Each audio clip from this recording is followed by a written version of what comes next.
Space Station. Former astronaut Nicholas Patrick will give a brief talk beforehand. And then on Wednesday, May 17th, get ready for the total solar eclipse on August 21st with Dennis Schatz. He is a nationally recognized astronomy educator and a senior advisor here at Pacific Science Center.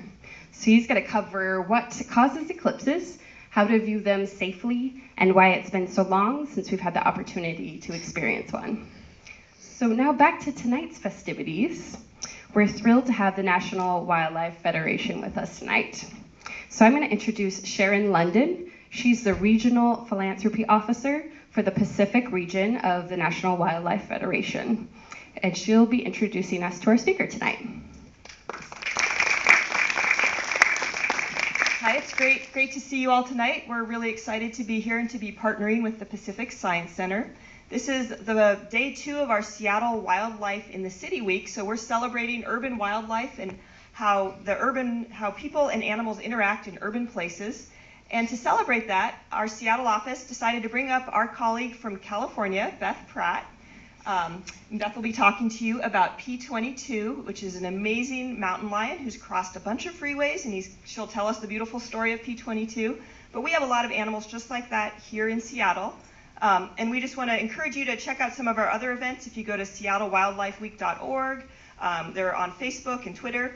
And we're just really excited to be here. And Beth is an amazing person to work with. She's been with the California office. She's the California director of the National Wildlife Federation. She's been there for 6 years. She's worked in Yellowstone and Yosemite. She loves animals. She was even on King 5 TV yesterday and today, so you should check out the little clips on King 5 New Day. And she is just a wonderful advocate for wildlife, and we're so excited to have you. So with that, I introduce you to Beth Pratt Bergstrom. Thank you. Thanks, Sharon. Can you guys hear me? Yes. I love it when technology works. So, so I'm going to move. I'm not someone who can stand behind a podium, so hopefully, what's great about this is I can't get in the way of the slides. So thanks for having me in Seattle tonight. As a Californian, it's nice once in a while to have rain.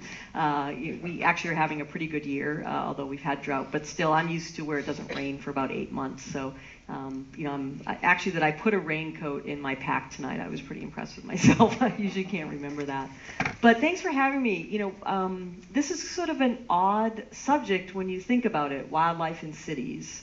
And indeed, I come from a very more traditional background about nature. I've worked in Yosemite and Yellowstone, and when I was getting my biology degree, you thought of places where wildlife should be as national parks or wildlife refuges, that you should keep the people and the wildlife in 2 separate places.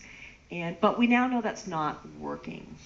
Even in some of the best protected places on the planet, like a Yosemite or a Yellowstone, or wildlife is struggling. And what science is now telling us is these islands of habitats don't work.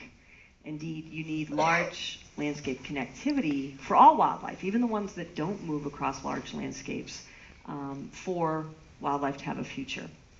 And you also need more habitat. The number 1 threat to wildlife worldwide is a loss of habitat, and we're not slowing that trend anytime soon. So if we don't learn to share our spaces, it's not going to be a good future for wildlife. So that's about all the bad news I'll deliver tonight. What I really want to focus on is the good news, how this is working, and to start thinking about our human spaces as a little more nebulous in terms of nature here and humans here, because that's essential for us to sort of change our thinking. And I will tell you, and you'll see the story, it was a shift for me as well. So let's talk about it. And I can think of no better ambassador than the gentleman you see, or the cougar you see here, which is P-22. He lives in the middle of Los Angeles.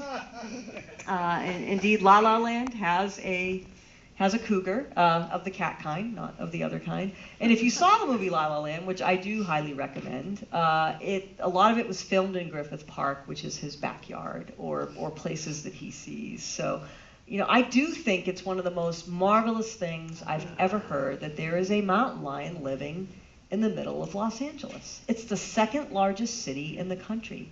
And indeed, if you look at the greater Los Angeles area, it's the most densely populated metropolitan area in the United States.